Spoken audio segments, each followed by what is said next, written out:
Hi, I'm Crad. I'm Addison. And I'm October. We're here to fill your empty lives. Ooh, filling empties. Okay. We're here at Warp 1 Comics, and this is a good question.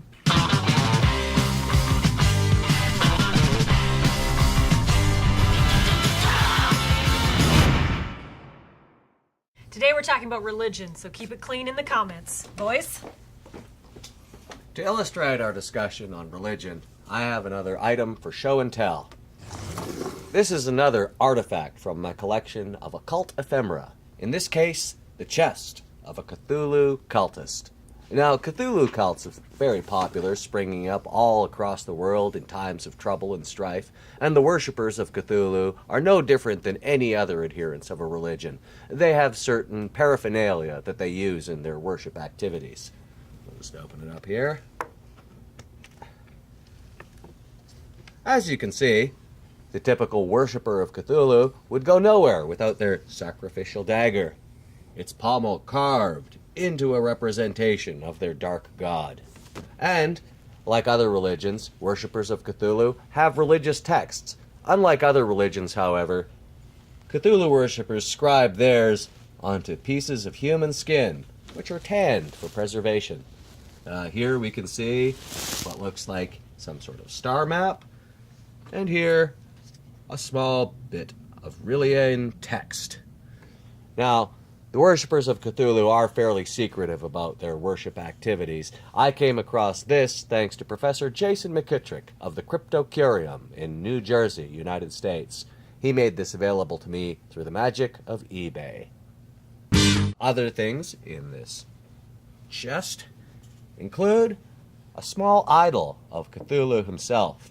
As you can see, an octopoid being with wings sitting on a block, generally how he's depicted. This idol is unique in that it is slightly magnetized. If we had a compass, it would go nuts around it. We also have a journal of a Cthulhu cultist. If one was to read through this, they could see the slow progression of madness as the worshipper falls into insanity.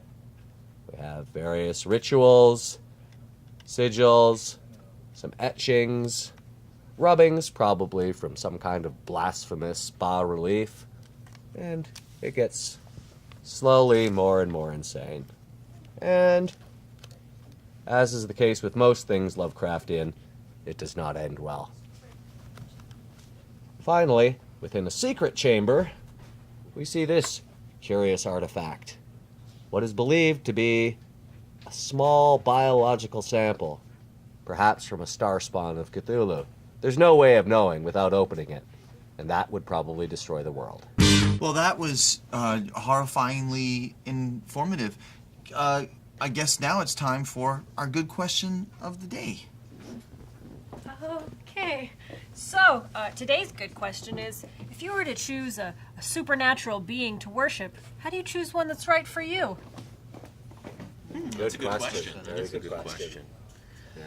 I have to say, personally, the right supernatural being for me to worship is none of them. They don't exist, and thus don't need worshiping.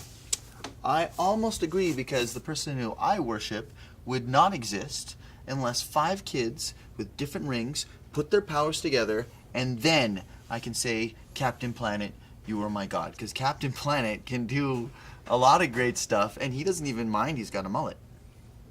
Can do a number of things. If you want to get technical, Cthulhu wouldn't necessarily be a supernatural being. All of his powers are derived from an alien science which we don't understand. It seems like magic to us, but that's only because we're primitive monkey things. But wait a minute, Addison, are you a Christian? Oh yeah, a lot of people that believe in Captain Planet are Christians.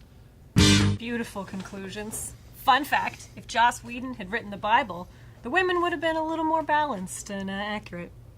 This has been, that's a good question. Warp 1 Comics, thanks very much. We'll see you guys next time. Yeah, pretty sacrilegious again. Also with once you. again, I love very sacrilegious.